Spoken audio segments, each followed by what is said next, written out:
Struggle for Kannauj, Palas, Pratiharas and Rashtrakutas, 800 AD to 1000 AD।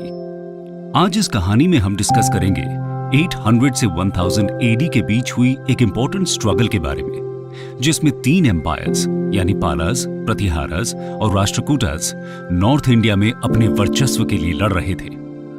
ये Indian medieval history का एक important phase था जिसने नॉर्थ इंडिया की पॉलिटिक्स और इकोनॉमिक्स में इंपॉर्टेंट चेंजेस लाए और आने वाले समय में नए पॉलिटिकल सेंटर्स को क्रिएट किया। सोसाइटी और कल्चर पर भी अपना प्रभाव छोड़ा।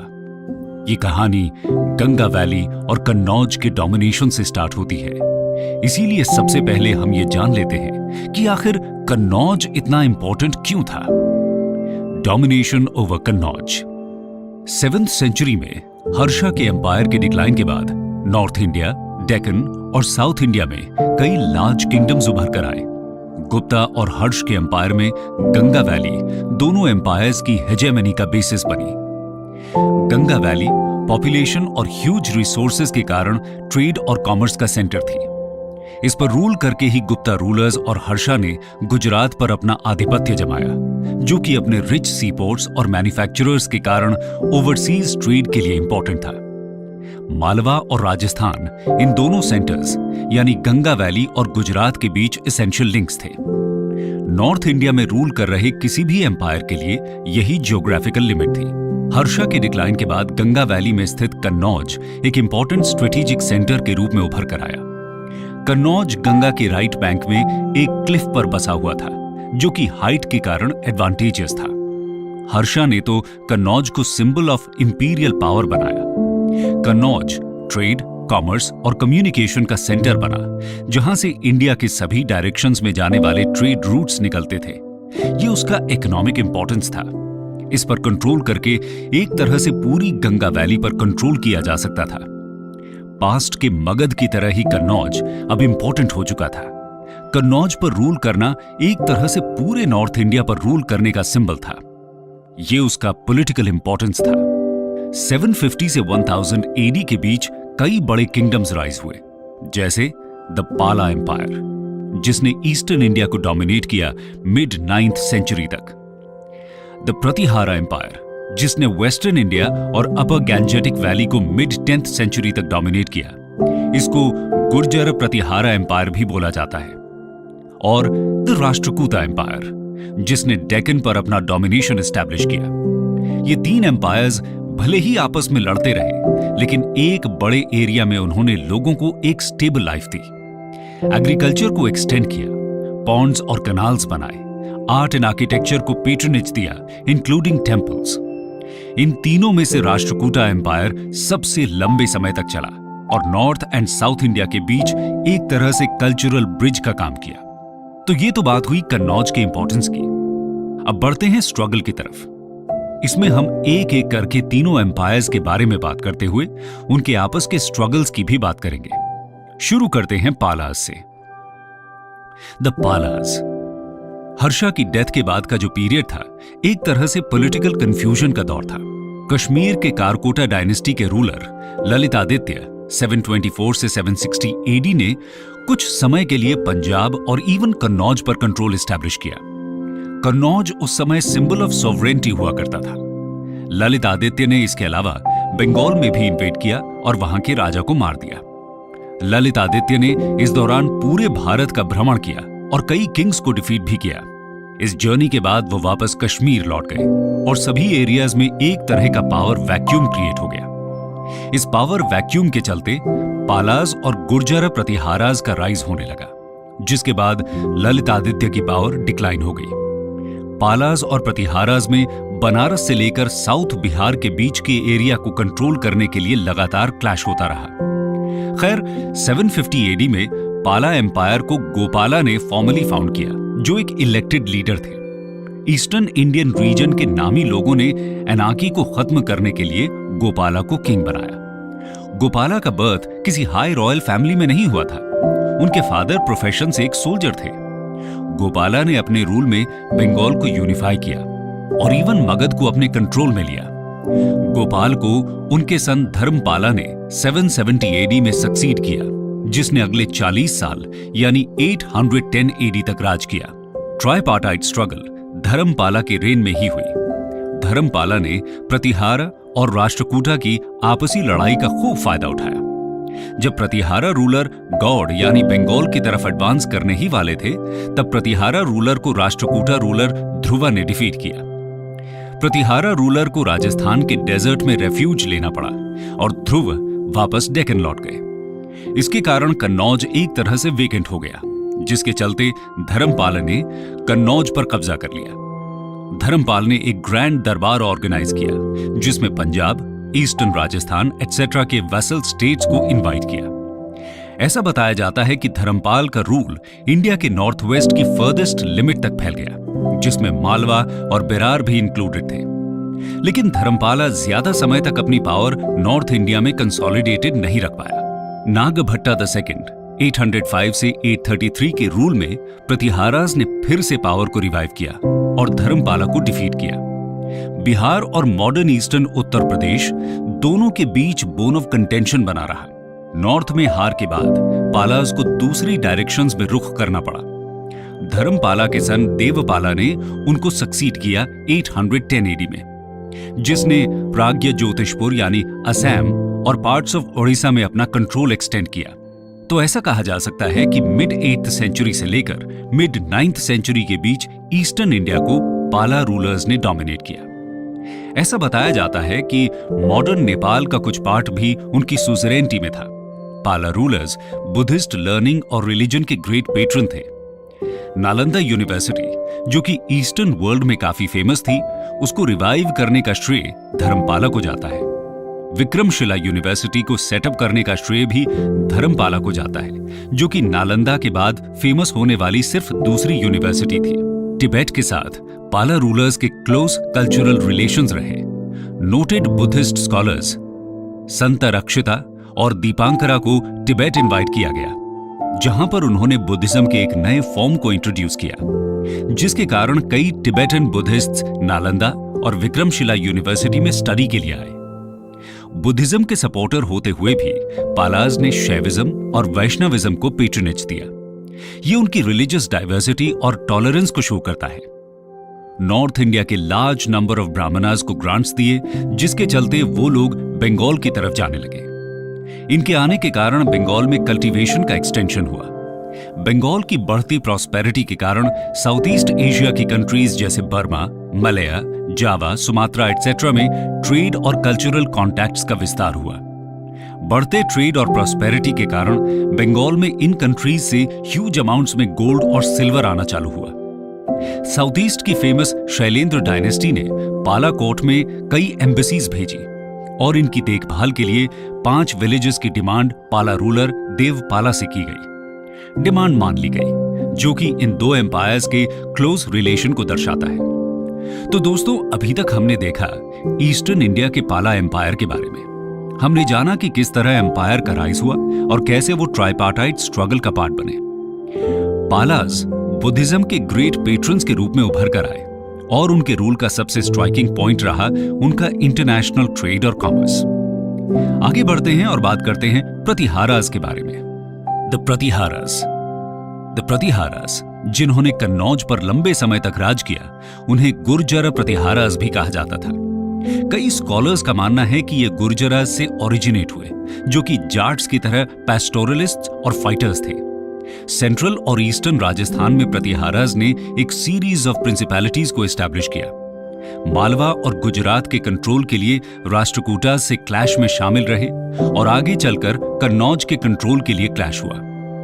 नागभट्टा द वन 730 to 760 के अंडर में प्रतिहारास ने प्रोमिनेंस गेन किया और सिंध के अरब रूलर्स को कड़ा रेजिस्टेंस दिया, जो राजस्थान, गुजरात और पंजाब पर कब्जा जमाना चाहते थे। भीनमाल में प्रतिहारास की पहली कैपिटल थी। जैसा कि हमने पालास की कहानी में देखा कि शुरुआती प्रतिहारास रूलर्स को राष्ट्रकूटा रूलर ध्रुवा और गोपाला द थर्ड ने डिफीट किया और अपर गंगा वैली को कंट्रोल करने से रोक दिया। 790 और 806 और 7 एडी में भी राष्ट्रकूटा रूलर्स ने प्रतिहारास को डिफीट किया और वापस डेक्कन की ओर चले गए। पॉसिबल है कि राष्ट्रकूटा रूलर्स का मेन इंटरेस्ट मालवा और गुजरात थे। प्रतिहारा एम्पायर का रियल फाउंडर और ग्रेटेस्ट रूलर किंग भोज को माना जाता है। भोज ने एम्पायर को रीबिल्ड किया और करीब 836 एडी में कन्नौज को रिकवर किया, जो कि अगले 100 साल तक प्रतिहारा एम्पायर की कैपिटल बनी रही। भोज ने ईस्ट में अपना एम्पायर एक्सटेंड करना चाहा, लेकिन पाला रूलर देवपाला ने उनको डिफीट कर दिया। इस डिफीट के बाद भोज ने डेक्कन, सेंट्रल इंडिया और गुजरात की तरफ रुख किया, जिसके चलते एक बार फिर राष्ट्रकूटा से स्ट्रगल का रिवाइवल हुआ। नर्मदा के बैंक्स पर हुई बैटल में भोज ने मालवा और गुजरात के कुछ पार्ट्स पर अपना आधिपत्य जमाया, लेकिन डेक्कन की तरफ और आगे नहीं बढ़ पाने के कारण एक बार फिर नॉर्थ की तरफ रुख किया। कुछ इंस्क्रिप्शंस के अनुसार उसकी टेरिटरी सतलज के वेस्टर्न साइड तक पहुंच चुकी थी।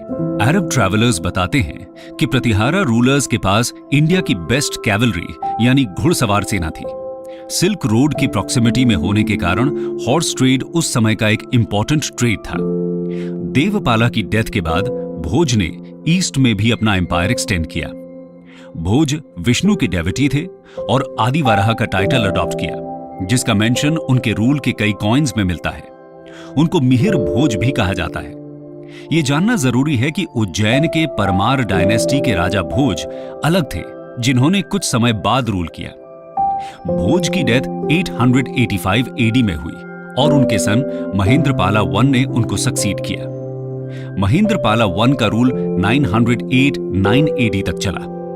महेंद्रपाला ने भोज के एम्पायर को मगध और नॉर्थ बंगाल तक एक्सटेंड किया। ईस्ट पंजाब और अवध और काठियावाड़ में भी उनके इंस्क्रिप्शंस मिले हैं। तो प्रतिहाराज ने अर्ली 9th से मिड 10th सेंचुरी के बीच करीब 100 साल तक नॉर्थ इंडिया पर राज किया।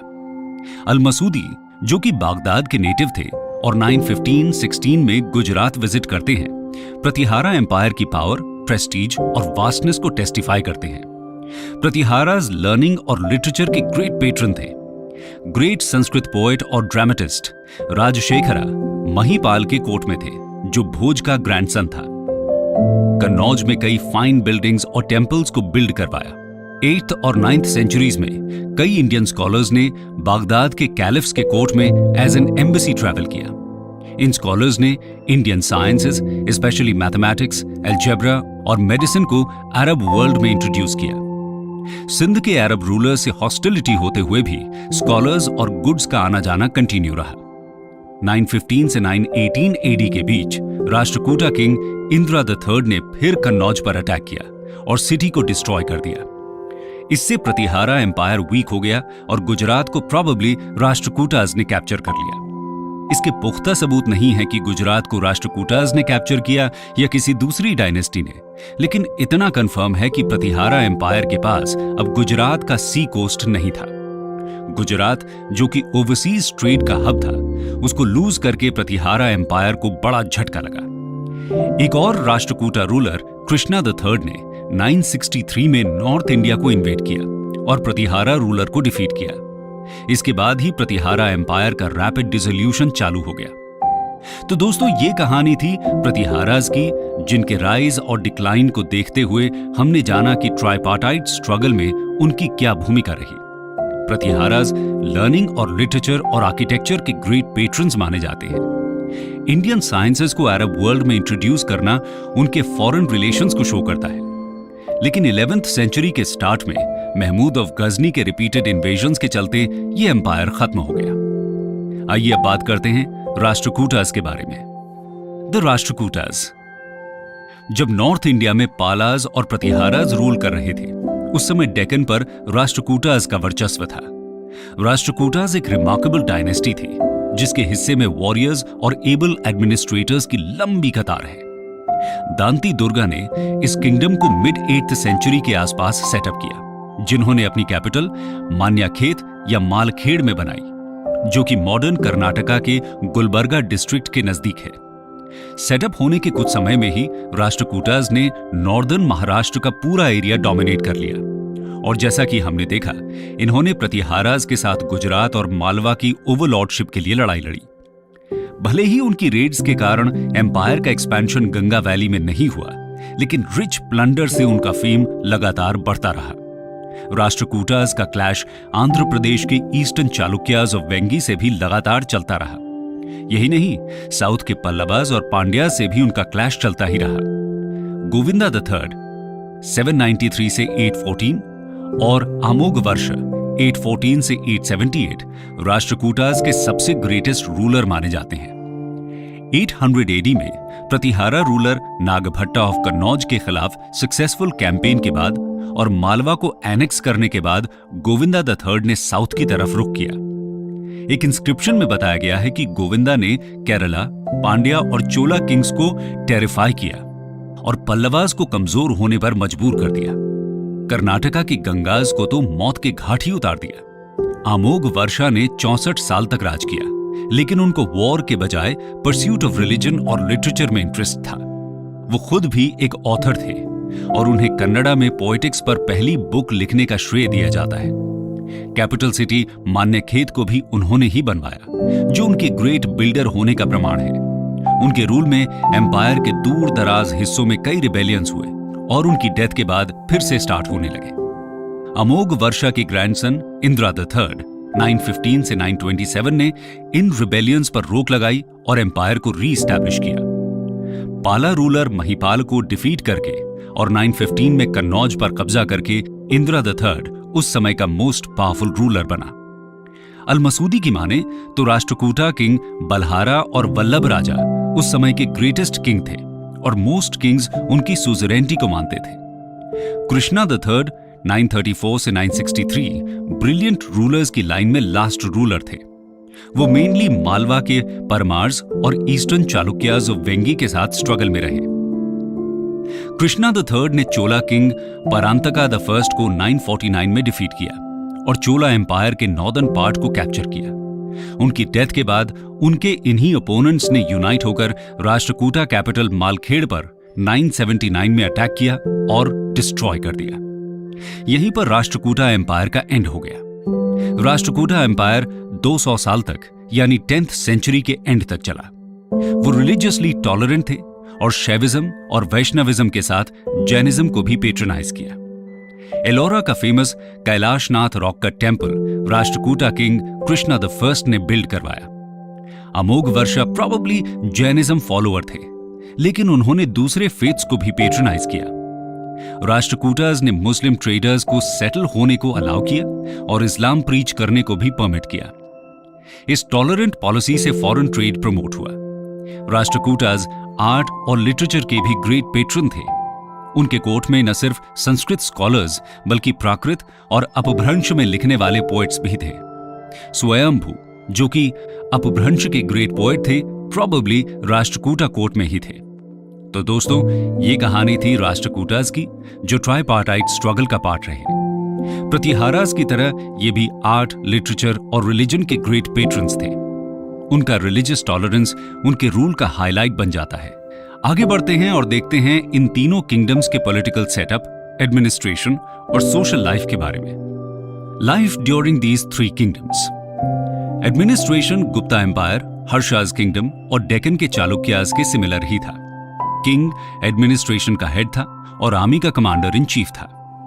किंग की पोजीशन हेरिडिटरी थी और किंग को असिस्ट करने के लिए मिनिस्टर्स थे, जैसे रेवेन्यू, ट्रेजर, फॉरेन अफेयर्स, सेनापति, चीफ जस्टिस और पुरोहिता। तीनों किंगडम्स के पास लार्ज और वेल ऑर्गेनाइज्ड कैवलरी, इन्फेंट्री और एलिफेंट्स थे। किंग एडमिनिस्टर्ड टेरिटरीज को कुछ पार्ट्स में डिवाइड किया गया था, जैसे राष्ट्र, जिसको राष्ट्रपति या गवर्नर सुपरवाइज करता था। भुक्ति प्रोविंसेस का उपरिका था, जो रेवेन्यू भी कलेक्ट करता था और लॉ एंड ऑर्डर भी मेंटेन करता था। मंडलाज या विषया, जिसको विषयापति हेड करता था, ये बेसिकली डिस्ट्रिक्ट्स की तरह थे। पत्तला यानी क्लस्टर ऑफ विलेजेस, जिसका हेड होता था भोजपति। विलेज का हेड विलेज हेडमैन होता था, जिसकी पोजीशन हेरिडिटरी थी। ग्राम महाजन यानी विलेज एल्डर्स हेडमैन को असिस्ट करते थे। ट्रेड एंड कॉमर्स में भी कुछ बातें इंपॉर्टेंट हैं। ट्रेड एंड कॉमर्स 740 से 1000 एडी के बीच नॉर्थ इंडिया में ट्रेड और कॉमर्स में ह्यूज डिक्लाइन आया। इसके दो रीजंस थे। नॉर्थ इंडिया का रोमन एम्पायर के साथ अच्छा खासा ट्रेड था, जिसके कोलैप्स होने के बाद ट्रेड पर इंपैक्ट हुआ। इस्लाम के राइज के कारण इरानियन सैसनिड एम्पायर का डिक्लाइन हुआ, और इंडियन ओवरलैंड के फॉरेन ट्रेड को बड़ा नुकसान हुआ। इंडिया की गोल्ड और सिल्वर वेल्थ का मेन रीजन था फॉरेन ट्रेड। फॉरेन ट्रेड के डिक्लाइन होने से गोल्ड कॉइन्स में कमी आ गई। इंटरेस्टिंग बात रही कि इसी पीरियड में साउथ इंडिया और साउथ ईस्ट एशियन कंट्रीज के बीच का ट्रेड इंक्रीज हुआ। उत्तर पथ और दक्षिण पथ में भी ट्रेड काफी रोबस्ट था। कंक्लूजन। तो दोस्तों, इस कहानी में हमने देखा नॉर्थ इंडिया की अर्ली मिडिएवल हिस्ट्री यानी 800 से 1000 एडी के बारे में। इस पीरियड में 3 इंपॉर्टेंट किंगडम्स का राइज हुआ और तीनों किंगडम्स आपस में वर्चस्व की लड़ाई में लगे रहे। लगातार स्ट्रगल के बाद भी लोगों की लाइफ स्टेबल रही और टेम्पल्स, आर्ट, लिटरेचर का विस्तार हुआ। इस पीरियड में एक इफेक्टिव एडमिनिस्ट्रेशन हमें देखने को मिला। 8th सेंचुरी के एंड में शुरू हुई कन्नौज की डोमिनेशन की ये लड़ाई अगले 200 साल यानी 1000 एडी तक चली। इस लंबी लड़ाई में तीनों एम्पायर्स ग्रेजुअली वीक होते चले गए। इसका रिजल्ट ये हुआ कि नॉर्थ इंडिया का पॉलिटिकल डिसइंटीग्रेशन हो गया। इसी दौरान वेस्ट और सेंट्रल एशिया में हमको रैपिड पॉलिटिकल चेंजेस देखने को मिले, जिसके कारण यहां के इस्लामिक इन्वेडर्स ने नॉर्थ इंडिया की सिचुएशन को देखकर इन्वेड किया। इस तरह नॉर्थ इंडिया में डोमिनेशन के लिए एक नए फेज की शुरुआत हुई।